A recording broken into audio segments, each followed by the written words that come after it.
What's in my bag? Mongolia 2019 edition. Now you might be looking at the length of this video and say, I really want to watch this guy talk about all this stuff on the table for the next 44 minutes. We're going to have a conversation about everything on the table, plus I'm going to show some of my favorite moments from this recent workshop to Mongolia. It was epic, plus show a less than epic experience I had with the Mavic drone and a whole lot more.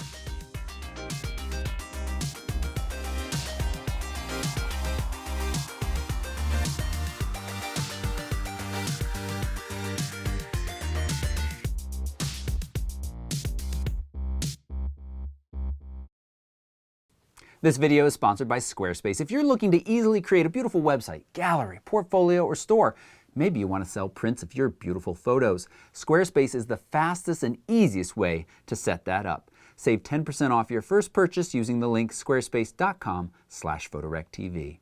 All right, as I said in this video, I want to have just a conversation with you. I want to let this video be as long as it needs to be, but don't worry. I'm going to put a link to every single piece of gear right down below this video with timestamps that you can click to if you're interested in hearing about that, plus links to dedicated review videos. If I've made a review video about a piece of gear already, I'll link to that as well, along with links to purchase it, because that's one of the ways that we run this channel. A couple of things that I want to get off first is Nalgene bottle. I always bring along some kind of reusable water bottle. On this Mongolia trip, I brought along the Nalgene because it's so nice and lightweight, and I recently picked up a nice Zion National Park sticker for it. So we'll put that to the side. I also often bring a HydroFlask. I talked about this in my favorite pieces of gear video about a year or so ago. I love these because they are completely leak-proof. I like to have a little caffeine, coffee, or tea with me on trips. Keeps it hot for a very long time, so I almost always bring these. So I'm not using reusable water bottles, or sorry, not using non-reusable water bottles or paper cups or plastic cups or any of that stuff. Moving on to more camera-related gear, little cords. I always have in every single bag I bring a micro USB and a USB-C. Now these short ones aren't super useful because, well, they're so short, but I find that that's a nice thing to keep in all of my bags, so they're always at reach. There's nothing worse than going to charge a camera or download pictures, or somebody asks to borrow a cord and not having, especially on workshops, when a client says, oh, I left such and such behind. You want to be prepared for them. So I always have these, 2 of them in each bag, and I find that incredibly useful. Along with that, this is one of my favorite pieces of gear. It remains so. The SD Pixel Pocket Rocket. This is where I keep my SD cards. And while it may not provide quite as much protection as one of those more heavy-duty wallets with rubberized and waterproof, I like that it's very gentle on the SD cards. In fact, I found that those wallets, I can actually do more damage. They seem to help split the card. The process of getting them in and out of those little spots is harder. So this works really nicely. You can see that some cards are right side up, some cards are right side down, or top side down. Those mean that I have used those cards on a trip, and they stay that way until I get home and they all get backed up. It's just a little nice visual reminder of what kind of condition your cards are in. Along with that, on trips go these little SSD drives. I usually just take one of the 2, and lately I've been using the Lacie. This is a 2 terabyte SSD. I mostly use the Lacie over the SanDisk because it has a little light that blinks and lets me know what it's doing currently. Whether or not it's working, it's connected, it's writing data, just that little bit of visual feedback is nice. So that, along with this 2 terabyte spinning hard drive, this is the DJI Fly Drive. I like this drive and bring it along with me for 3 reasons. It's rubberized protection, it's nice. It's got a micro SD card reader built in. Now it's not a fancy drive in that it doesn't automatically slurp the pictures off of the drive, but it's there, and it uses USB-C. So again, having those little short cables around with me, I know this is going to work well for me. When I'm on trips, especially pretty epic trips, maybe this is the first time we've been to a certain location and I want to make sure that everything I capture is properly backed up, I save all of my pictures to the SSD. That is my working drive. And what I like about this SSD is I keep my catalog and pictures on it. I've got a whole separate video about this. But it means that when I travel and I'm using the laptop, everything's just plugged in, I'm working. When I get home, All I have to do is plug that drive into my iMac sitting over here just out of sight, and I have all of my pictures and photos, everything all available to me. It's a really nice way to try to kind of move back and forth between the two. And again, I have a whole video that talks in more detail about that. I keep my entire current year catalog on one of these SSDs, but I'm also backing up to one of these drives, and also, as I said, I do not reuse cards on a trip. So that's 3 locations: SD cards, external hard drive, external SSD, that I keep my pictures on. Tell you a quick story. We're in Western Mongolia, leaving the Eagle Festival after day 1. The roads were incredibly bumpy. The vans, the old Russian vans we were driving around in, were unique. As we were bumping over some roads, the back door actually flew open, and we were like, oh no, the back door's open. We stopped, shut it. As we were shutting it, somebody said, Toby, I don't see your camera bag back here. I thought, oh, boogers, where are all my pictures that I just captured today? That was my first thought. I didn't care that I had thousands of dollars worth of gear in there, including some that's just on loan to me, which, you know, that's always embarrassing to say, oh, you loaned me that nice piece of gear and I lost it. Those weren't my first thoughts. My first thought was, dang, I captured some fantastic pictures today. And they weren't backed up yet because I had just captured them.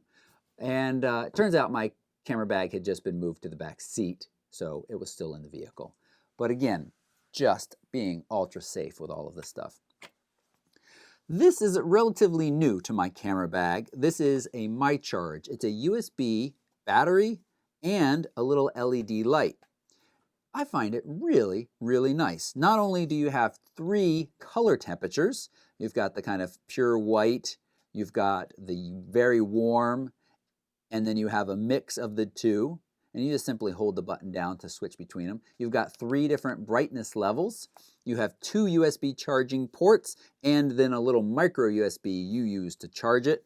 It's about 10,000 milliamp hours, so it seems that I can charge my Pixel 3 XL up from basically 0% to 100% at least twice pretty happily. It's got a little kind of tripod stand or kickstand, which you can also use to hold it. I've left the light on for over an hour and it didn't use a single one of the little bits of, it's got 4 LEDs that show you the charge. So I'm pretty impressed and pretty happy with this. I've used it for light painting and a couple of night astrophotography shots. It's useful enough that right now I'm going to hang it up here so that it lights up this table and the other gear I'm going to be bringing up a little bit more.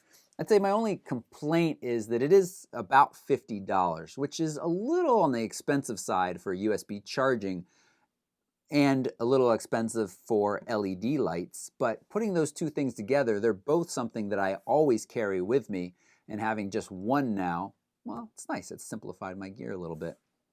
I also laid out my Garmin Instinct running watch to tell you a little bit about this watch and kind of an update more than anything really. I did a video about this summer saying that I bought this for running, and then I discovered that I could use it for geotagging my pictures because I complained about using your phone Bluetooth connection to the cameras. That's what many camera manufacturers offer these days. Instead of a dedicated GPS unit in the camera, you can have this Bluetooth connection, or not you have, it's what you have. But it works terribly. Or at least that was my experience up until the time I made that video.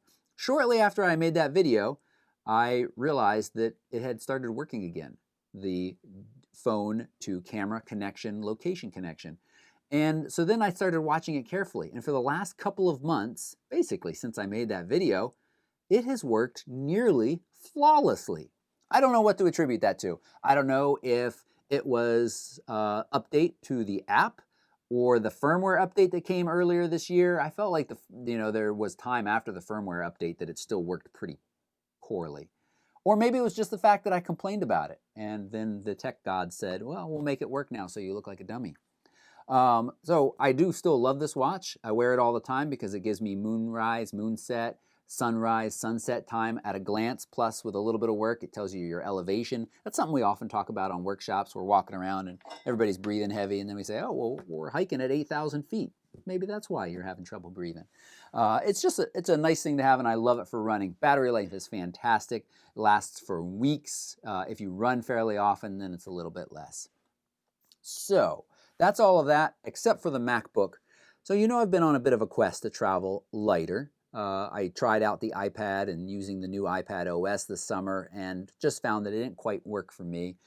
I was hoping to take a lighter weight laptop on this trip. If you watched that recent mishmash that was about 3 weeks ago, I had the Acer Concept D on loan to me, and it's about the same size, but it's almost close to half the weight. It is much lighter, but I just found it just wasn't a good option for me. So I took this. I have coming for review the carbon fiber ThinkTank's Carbon Fiber X1 13-inch laptop. It weighs about 2.5 pounds, which is really exciting. I'll let you know more about that when I got it. But this worked really well. And again, the amount of data, the amount of different devices I had to attach to download material that we generated over the course of this trip, I was just really happy to have a full computer with me. And as much as I loved that iPad, I just knew it wasn't going to work for me. Now let's get to a little bit more exciting stuff.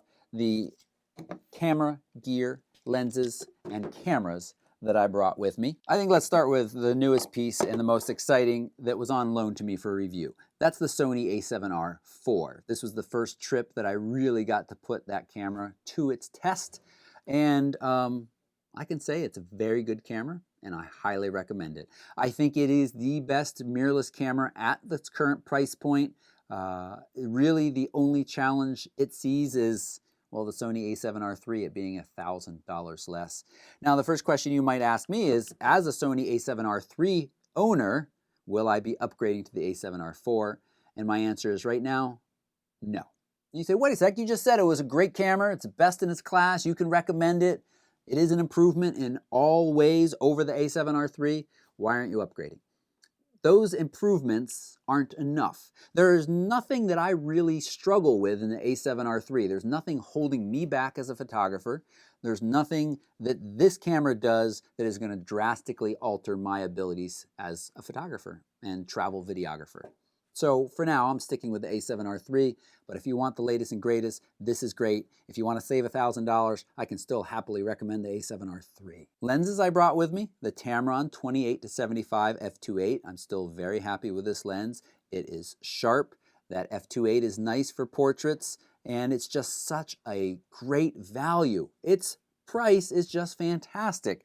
And again, look at that size and weight. It's really, really lovely.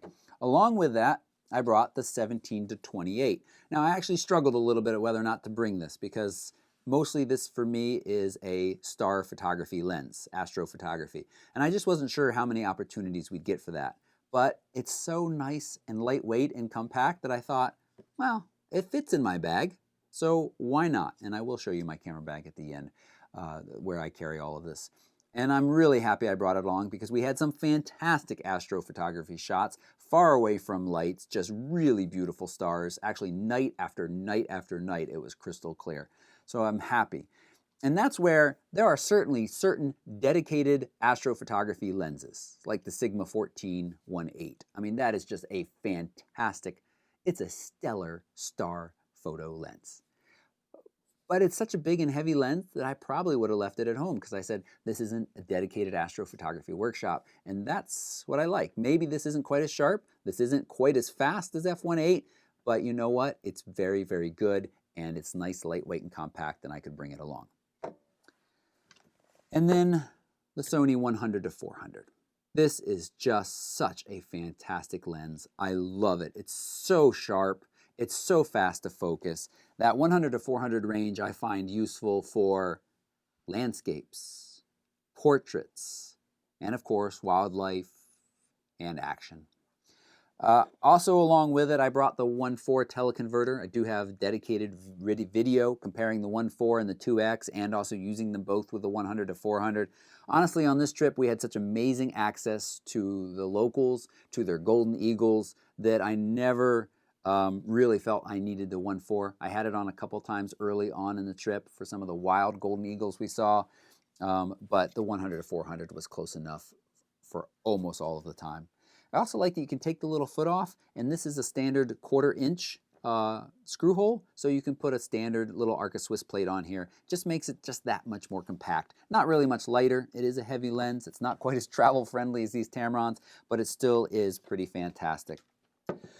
This A7R III was my backup camera. I did not shoot with it. In fact, I mostly let Kaz shoot video with it. He was along on this trip, and he was very happy to shoot with this instead of his typical A7R II because simply battery life. That's really the only difference, and battery life is so much better in these later model cameras.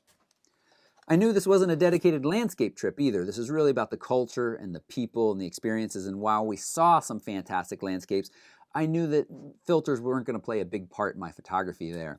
And when trips do have a lot of landscape, a lot of waterfall, my favorite system to bring along is the Nisi filter system. It's the most versatile, it's the best quality, but it's big, it's bulky, and it's a bit heavy. We had some pretty serious weight restrictions on some of our flights in country. So when I want to travel lighter, I really like this breakthrough filter system. So this is the filter holder that goes on the front. I just got different step up, step down rings to fit my Tamron and zoom lenses. And then this is a 3-stop plus a circular polarizer and a 6-stop ND. And it's just so nice and lightweight and compact, and I never used it. So I'm really glad that I brought this system instead of the heavier, bulkier Nisi system and never used that. Next up, we've got the Mavic. This is the Mavic 2 Pro, or Mavic Pro 2. And it is just an absolutely fantastic drone. I love it.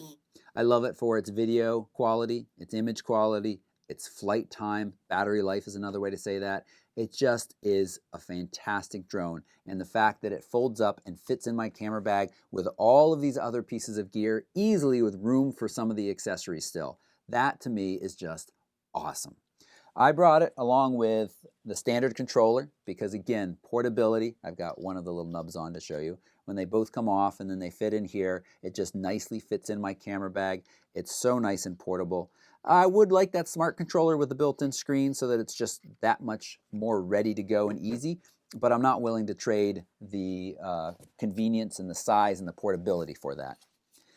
2 spare batteries with it. I think if you're out there in more remote locations, away from power, shooting more, 3 batteries is the way to go. You can get away with just 2. I have done that on trips before. But 3, I think, really gives you more flexibility. There was only one day at the end of the day where I wanted to fly a little bit more and I didn't really have the battery life to do that. Along with those, I bring the Nisi filters for the Mavic. These just, honestly, the only one I really find myself using is the enhanced polarizer. Just cuts a little bit of that haze, punches up the saturation just a bit. I don't need to use the darker ones for the most part because you have the aperture control in the Mavic 2 Pro, and that there gives you that ability to kind of still dial in the shutter speeds you want without running into that issue. And then, of course, the battery charger. And I just bring this up just to bring up the point of when I'm traveling to a location, this all has to fit in my camera bag so that it is with me at all times. And when I step foot into that country, I am ready to go. I can charge batteries if I need to. I can shoot with all of the gear.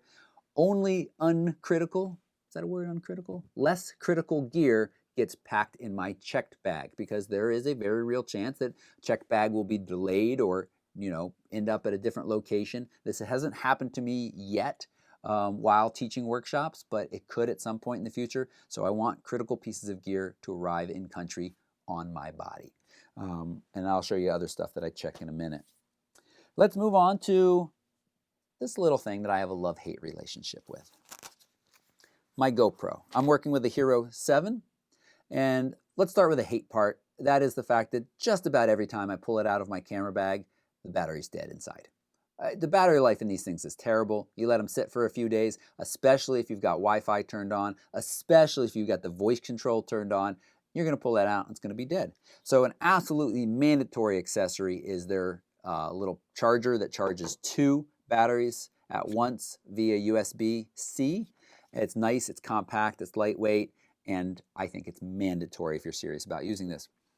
But here's what I love about this. Nothing else is so small and gives you such good quality in a form factor with such a huge array of accessories. That is important because you know what? I forgot my little cage for this, and I had an idea for a shot. I knew we were working with these eagle hunters. I knew we were going to get to see them call their eagles in. This was private session away from the festival. And I thought, man, wouldn't it be cool to have a slow-mo video from the eagle hunter's perspective of an eagle coming in? So I asked our guide. He said, oh yeah, we can make that happen. But I'd forgotten the cage for it. I got the headpiece, but not the cage to put it on the headpiece. Luckily, one of our clients did. And so the universality of these GoPros and the fact that everybody's got their little accessories around just works so nicely. So let me share that clip with you right now. Next.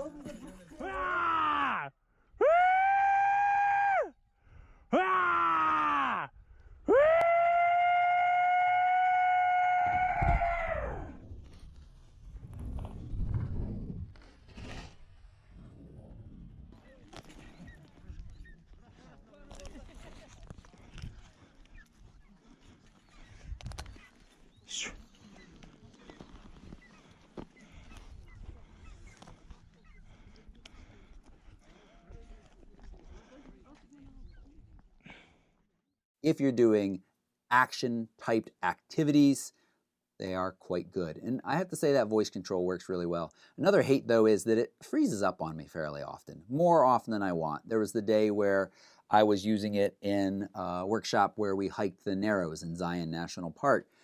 And several times it froze up on me when I had it in the cage. So then, of course, you have to get it out of the cage. You have to open the battery compartment, pull the battery, put it back in. Maybe I got a little bit of a lemon, but it did freeze on me over 3 times in a single day of filming. I was really worried once we put it on the Eagle Hunter because I was like, I think I hit record. I hope it's all recording. It did work out quite nicely though, so that was good. Let's talk about another device. Love-hate is a little bit strong to talk about this. It's more of a little like a meh. I asked DJI to borrow this for the trip. This is the Pocket Osmo. And really Kaz asked for it because he knew he was generating a lot of video, and we've used it before and we've kind of been meh about it. I think it has some neat uses, but they are really niche for me.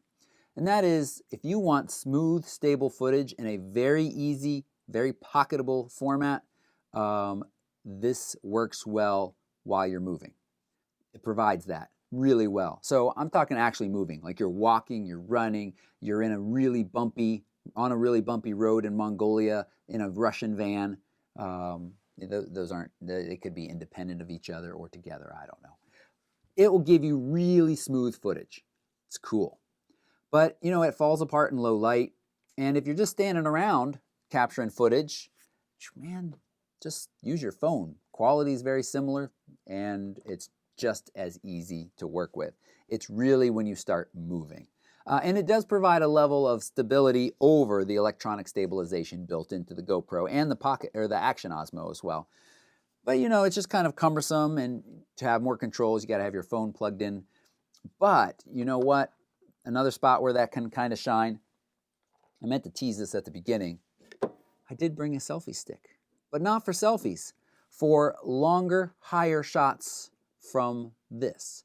That gives you a kind of a cool drone-like perspective that is ultra smooth at time without actually having to put a drone in the air, which there are times where you can't put drones in the air. But you know what? You have to have an accessory to mount it on, stuff like that, and you also have to have the little wireless controller. The price as it is by itself is just okay, and then adding those other things, it starts to get a little expensive. It really needs to be something that you have need for and plan to work with for me to see like, yeah, you should buy that. If you're just like, hey, that's cool, I want to buy it. Well, I mean, of course, you can do whatever you want with money. I just don't think it's great. All right, let's move from a selfie stick onto the tripod I used on this trip. I have been using the Lefoto LS284C. You first saw this tripod make an appearance in my Peak Design travel tripod review video. This was a tripod I found on Amazon that I felt was really similar in weight and size, heavier, but not by much, longer, but not by much versus a Peak Design, but a whole lot cheaper at just about $200. I think that's right. I'll flash the price on the screen. I've been very happy with this tripod now, using it for several months. and it's got a really decent ball head that seems very similar to the Really Right Stuff. Maybe not quite as nice a fit and finish, but it's been working really well for me. And of course, it's all much, much cheaper than a Really Right Stuff carbon fiber tripod would. The one downside that I can say is it comes with a short center column. I currently have that out because it makes it more compact when you fold it up.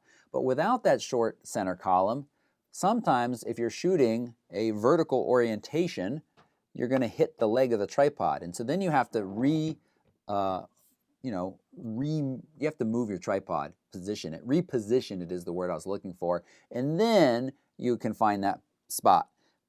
But, that's a pain.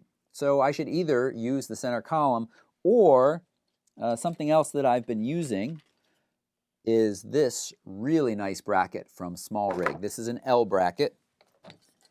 We'll just put the tripod back down. We don't need to see that on the table. This gives you very nice access to a vertical orientation shot or a horizontal shot. It's an Arca Swiss compatible on the bottom and the side.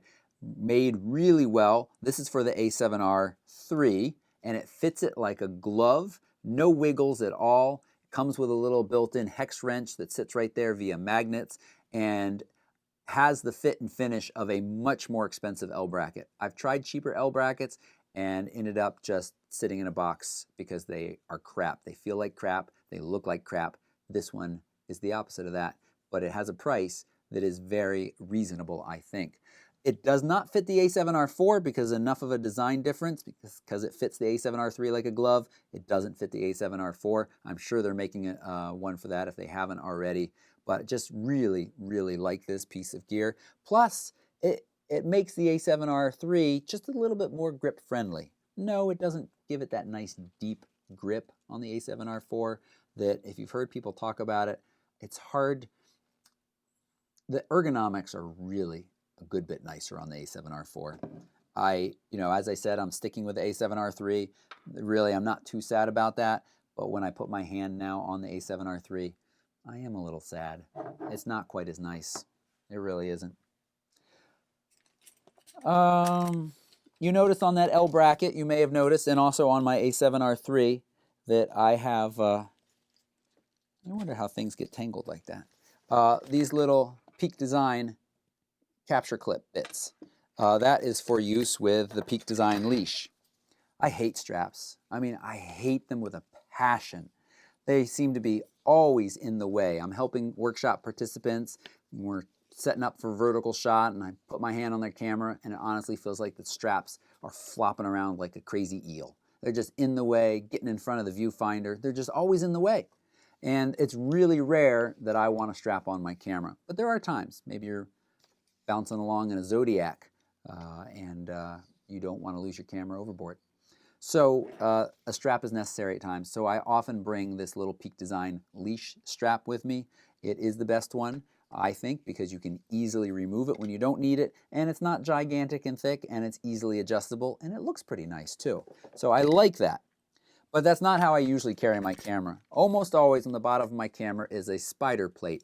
This is an Arca Swiss compatible plate. I've got videos that talk about this, and it's got this little nub that sits into the Spider holster. This is their backpacker clip. I put it on my backpack shoulder strap, usually when I arrive at a destination, and I love this. I think it's far superior to the Peak Design capture clip because of this funnel. It's just so easy to get it in there, slides in. Even in sandy, dusty locations, when you get sand and dust in here, it still doesn't jam up. That's important to me. It's got a little locking switch that you can let lock each time, or you can fix up and then it will never lock if you want, and it'll always slide back out. And you can also take it off of all of this bulkiness and have just the little metal funnel part and put it on your belt or something like that. I find it very, very useful. I highly recommend this system, and I usually have a spare plate or two. Along with that, I've got this P-Tech headlamp. There's one good reason I like this headlamp. It's got a dial instead of a button, and all I have to remember is back turns on red, forward turns on white. What happens so often on workshops is you're out there, you got a couple of people set up, you're working on astrophotography, you got some people that are a little further ahead of others, and so they're taking some really nice shots. Some other people are still taking test shots, and then they go to turn on their headlamp to check the back of their camera or something like that, and they accidentally can't remember if it's 5 presses for this or 1 press for that, and all of a sudden they're shining a bright light over everything, and then everybody's like, oh no! So it's really nice. The red still shows up in shots, but it doesn't ruin your night vision, and it's not nearly as bright, and it's easier to kind of Photoshop out than regular white light is. So this is really handy. It has 3 AAA batteries in it. At some point, I'd kind of like to upgrade to one that is rechargeable on the go. There's rechargeable batteries in it, but I don't bring a way to charge them, and I'm always worried I'm going to pull it out and it's going to be dead. But so far, battery life has been fantastic, and I've used it for several years. I just remember to charge them every once in a while. And then we've got this whole little packing cube. This is all of the extra bits. Some of it is critical stuff that does get packed in my camera bag going to my destinations. I already mentioned that. Some of it right now is stuff that I still consider critical, but when I come home, I don't necessarily feel like I have to carry on my back, because if my bag arrives several days late, that's okay. If you're not using packing cubes, though, and packing up your stuff, your clothing, your gear, you're a fool. They are amazing. They are such an awesome way to organize in your suitcase, and I will never again travel without packing cubes. The first thing I want to talk about in here is these little Rode Micro Go wireless mics. These are pretty snazzy. I'm trying these out. These are on loan to me for a review, and I was looking around for something a little bit lighter, a little bit more portable than what I usually take. What I usually take is what I'm using right now on this video, is these Sennheiser's 100 G3s. Very common. I bought them used about 3 years ago, and they have worked absolutely flawlessly for me for over 3 years. They're powered by AA batteries. This, of course, is the transmitter, and sitting on the camera recording this is the receiver. It works really, really well. In 3 years of use, there was one time where there was a little bit of interference, changed the frequency, and golden again. I say all that because, so we used these on the trips, and they were really, really good. I did plug in the little lav mic. It has got a built-in mic as well, though, so you could just clip it up there near your collar. I didn't use that, so I can't comment on it.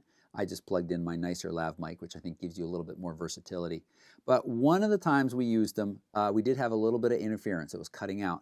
We just adjusted its position so that it was closer to the front of me and in line of sight with this. I don't think it necessarily needs to be line of sight, but that seemed to fix it. But man, look how little these are. They're so nice and lightweight. Internal battery that lasted for 2 weeks of recording occasionally. Charged by USB-C cable. Comes with a little double USB-C charger, which I think is nice. I think it did. And they've got these little clips to clip on, but smart, so smart, Rode. This little clip also just works in the hot shoe. So for the receiver, boom, you just plug it in just like that. I just plugged the transmitter in there, but you get the picture. So I love their tiny little form factor, and they're nice and lightweight. I don't think they'll be replacing my Sennheisers anytime soon, but for travel, I might pick these up as a smaller and lighter option. Both of them together in this little neoprene pouch weighs far less than a single Sennheiser.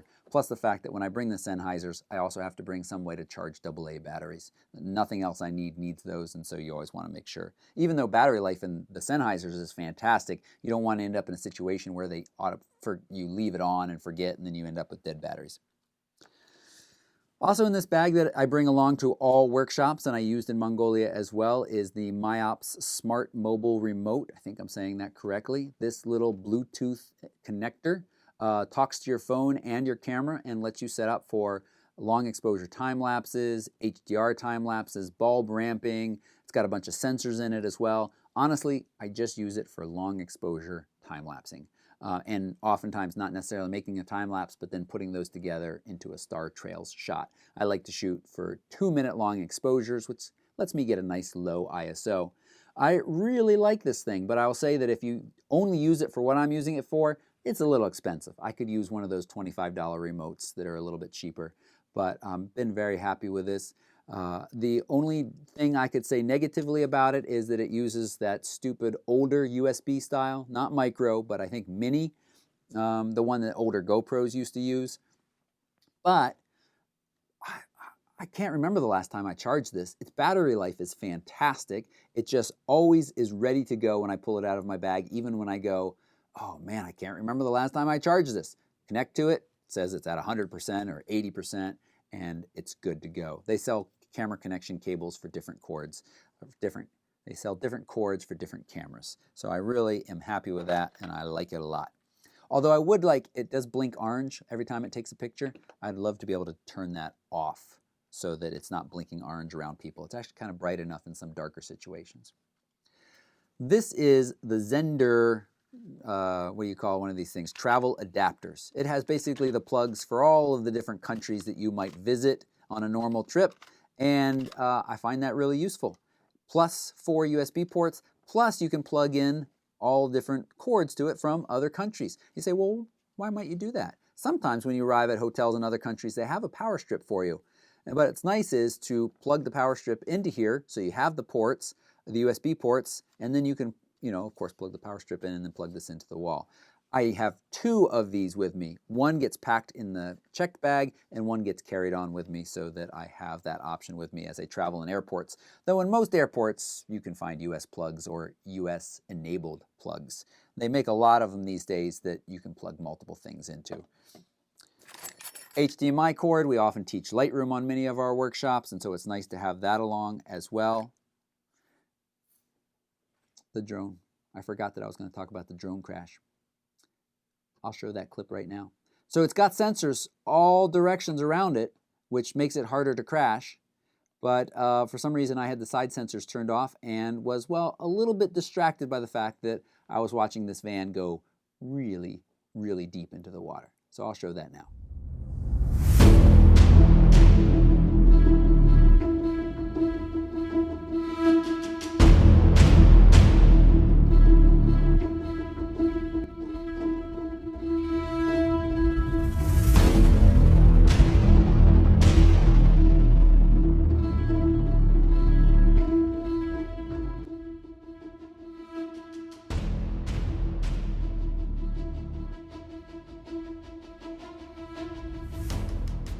Okay, back to the little bits of stuff in here. Rocket blower for cleaning off dust off sensors and cameras and gears is nice. This is the multi-charger for the Mavic. This is a nice thing to have along. Plug all the batteries in at once and then you're good to go. I like having that, although I didn't use it at all on this trip. Then I've got this little Polaroid zip printer. This is something I've taken on workshops before. I've had this now for about 2 years. I really like being able to go on some of these trips where the people are the subject and not just say, hey, thanks for that picture that you take of them, but then to hand them a picture. And a lot of these places, more remote locations, it's possible that these people have never been given a picture of themselves, or at least it's been a while. And when there are a lot of people showing up with cameras in their face, it's really nice to treat them as a human and say, hey, look, you just did something nice for me. You pose there for a moment. Here is a present back to you. Here's that picture I just captured. One of the cool things that David did on this trip is this was his second trip to Mongolia. He was first there in July of this year, worked with a lot of the eagle hunters. We got to work privately with a large group of eagle hunters, which was just a fantastic experience. And he did really nice prints at home, 5x7s that he brought in these nice little envelopes, brought them to the eagle hunters we worked with this year and handed them out. So it's really neat to set up that relationship. It's much more than just, hey, you're this interesting person and we want to take your picture and leave. Bye, thanks. But to say, hey, we really respect who you are, what you're doing, and here's a gift for you. And you can tell they really appreciate it. And when we do this on trips, people really appreciate it. I didn't use it on this trip at all because it told me it needed a firmware update and it would never do the update. It just stuck there on downloading. I should try it again now that I'm back home and see if it's any better. But it prints on these little packs of paper. I'm thinking about upgrading to the Fuji Instamax version. It's a little bulkier, but the quality is a lot better. So I might do that at some point. I hope I can get the firmware update though, because it's a neat thing. And I do recommend it if you're traveling often or if you just want very quick pictures. The quality's not great, but if you're just capturing fun moments or a picture that you want to share with somebody, physical picture, then it's a good thing to do. A couple more options in here. Oh, one of the best things about that tripod I bought is this little doodad that comes with it. I've seen other tripod makers include this, but never one that is so full featured. Screwdriver, medium hex, large hex, and small hex that pulls out of there. So I have all of the hex wrenches I could need or that I've seen anybody else need on our workshops. Also a bottle opener, which I'm not really using that too much. And it's a little bit of a carabiner so it'll clip onto your backpack so you're not losing it. Really quite nice. I like that. Spare spider clip is in there. This is the Mefoto Sidekick, holds a cell phone and is an Arca Swiss compatible plate on the bottom.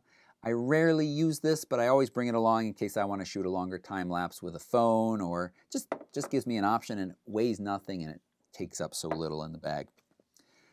I often bring this little bit of paracord. I sometimes will bring a suction cup mount for the GoPro, and while I do trust that suction cup mount, if it's mounted someplace where when it falls I would lose it forever, it's nice to just tie it off as well so that maybe it'll fall and the footage won't be great, but I won't lose my GoPro or whatever else I'm tying.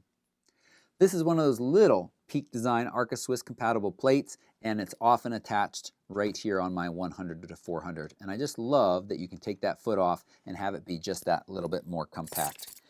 Step up, step down rings for my filters are in there, and a couple of other little bits are there, but otherwise that's all good. I also bring along this platypod right here. So this is a nice extra stable base that just provides an alternate form of tripod attachment. That's all. That comes with me. It takes up very little room. It's a little on the heavy side, but I still like it. I think that's all of the gear. Let me show you the bag that everything gets carried in. All of this stuff, except for what's in that travel packing cube I showed you a minute ago, goes in the Mindshift ThinkTank. This is the Backlight 26L. And I love it for several reasons. I've got full dedicated videos of this, so I'll link those again. But it's got back access. When I'm wearing it, nobody is getting to my camera gear. It's funny because most of the time when I'm out in the field, these pockets are open and everybody's always concerned for me. They say, Toby, your backpack's open. No, there's nothing that anybody can get in there. Those are empty. But all of the gear sits in here. It holds everything you see on the table. That fills it up, but it is very comfortable bag. I'm over 3.5 years now with that bag, and I love it. I often take onto the planes as well the Mindshift Exposure shoulder bag. Got a full dedicated stop motion review about this bag, and I often will bring this along. It's nice because on some trips when you go out for just a day, you don't need the whole backpack, so you throw the camera you need and an extra battery in here. Also on the plane it's nice. I have my laptop in here usually. It's just a little bit more accessible. So, and then I have another cable. I have another case of additional cables. So I said I have 2 of those in each of my bags, plus then I have a whole case of additional USB-C and micro USB cables. And the other ones that workshop participants might need, like your traditional hard drive cable, that GoPro, the old GoPro cable, which let's call it the mini, I think, or the micro. No, it's the mini. I'm sure going to sign off this video and forget that I've missed some piece of gear, but this is generally what I take on most workshops and travel trips. And if you've got questions about anything, you can leave those right down below. If you have what is the piece of gear you don't leave your house with? I'd be interested to know that. Put that in the comments right down below. And don't forget to hit that thumbs up button. I mean, give me a thumbs up for the table of contents, please. I let you skip to wherever you want in this video. And hit that subscribe button along with the little bell to be notified of future videos, tips, tricks, and travels. Thanks so much for watching. Bye-bye.